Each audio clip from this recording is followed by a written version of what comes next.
Good morning, metalheads of the internet, and welcome to a brand new episode of the Metal Meltdown.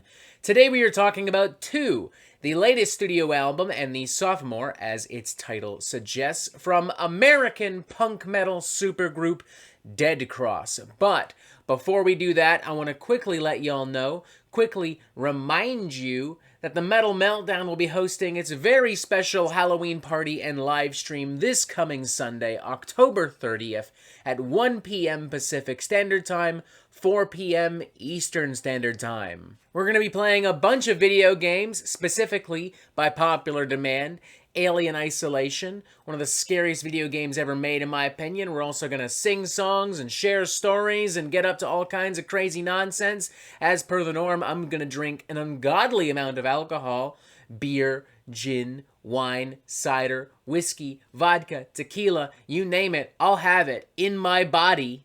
And I don't want to hear that you have work or school or church or some other weird, gross fourth thing, because I don't really care. All I care about is partying with you. So be there, October 30th, 1 p.m. Pacific Standard Time, 4 p.m. Eastern Standard Time.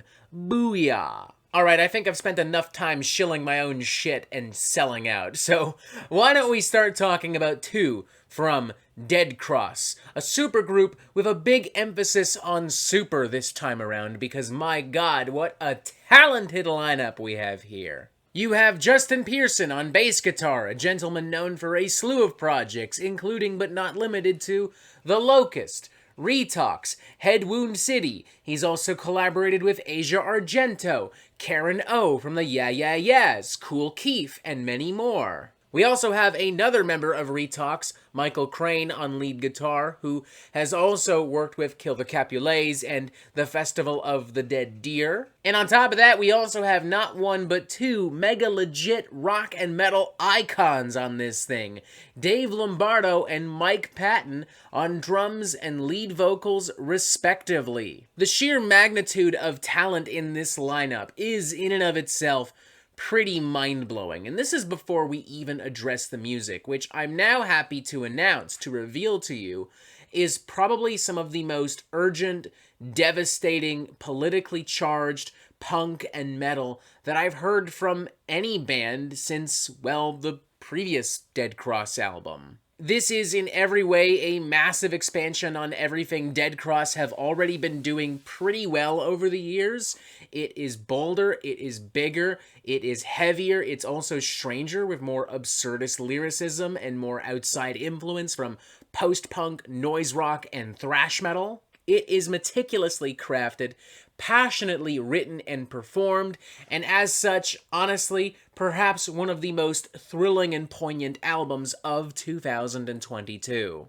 You've got opening track Love Without Love, for instance, which is a bleak, cynical, depraved, slow-burning, noise-laced hardcore rager, with a lot of, angular patterns and rhythms, and some aggressive riffs that honestly almost bring to mind, mathcore, but, before it really becomes mathcore. If the Dillinger Escape Plan had ever done a straight-up punk album, I am certain there'd be one song on it that sounds at least a little bit like this. Building on this tension afterwards is Animal Espionage, which has some more anxious rhythms and some more dreary vocal patterns and textures, contrasted with some minimalistic, emotive, kind of hardcore and noise rock riffery. With this too, the lyrics are starting to become more volatile and direct. Specifically here, Mike Patton is targeting the wealthy elite, writing, "Who is your champion? A pork-bellied Ivy League son. They will laugh, they'll laugh at us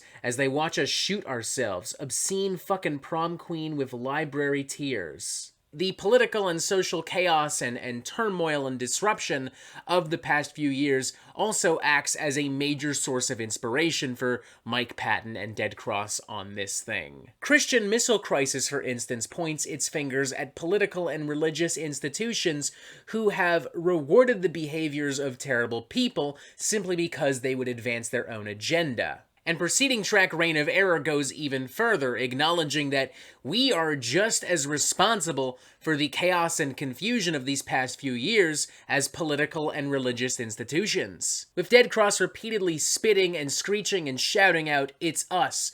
We Are the Problem. Both of these tracks musically also go straight for the jugular with like some thrash-laced, hardcore, punk, savagery. Christian Missile Crisis in particular has a pretty blatant kind of crossover underbelly to it. It reminds me of what Mr. Bungle were doing on the Raging Wrath of the Easter Bunny, and it also reminds me a little bit of like some Exodus, particularly with that main riff, which does feel like a more politically charged Toxic Waltz for a moment.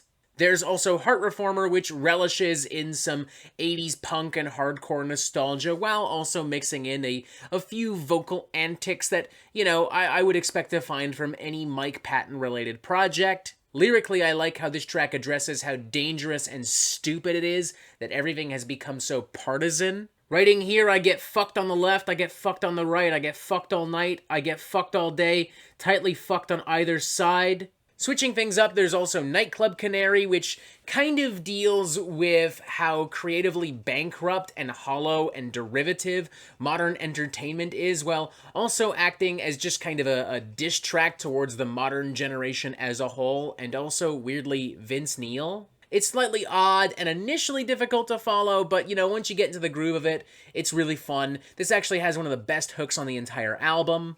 There's also some punk-driven poetry and self-reflection to be found in tracks like Ants and Dragons and Imposter Syndrome, which I really appreciate, the latter of which brings this album to a pretty strong close.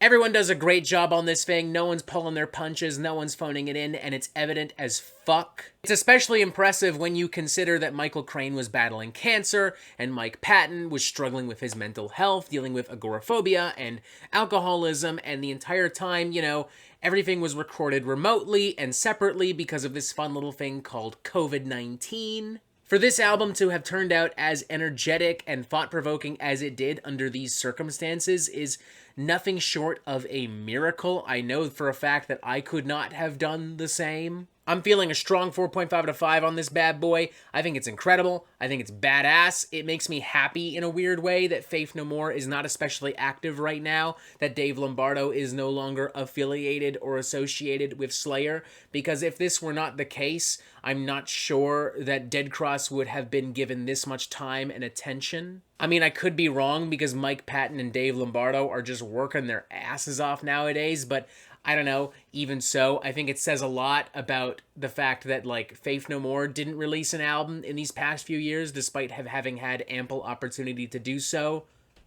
But Dead Cross did, so yeah. I think if you love punk and just badass, angry music, you're gonna love this thing. I think if you're an old school thrasher, seeing Dave Lombardo's name attached to this, thinking, oh man, this is gonna be like Slayer 2.0, you're gonna be a little disappointed, but I mean, there's still plenty of gnarly, disgusting riffs in here, so hopefully not too much so. I'm really hoping we won't have to deal with another global pandemic and another series of economic and environmental crises in order for Dead Cross to make a new album, but if that's what it takes, fuck it. It's worth it. These guys are pumped up as fuck. They sound awesome. They're having a blast. As such, so am I. I love this thing. 4.5 out of 5. Definitely check this bad boy out. And that is it for the Metal Meltdown. I'm not an expert, nor do I claim to be. So what do you think? Do you like this album? Do you not like this album? And what do you want to hear from me next? And thank you for watching. Make sure you press subscribe right here so you get updates on the Metal Meltdown fucking immediately. And as always, you have yourself a fantastic fucking day.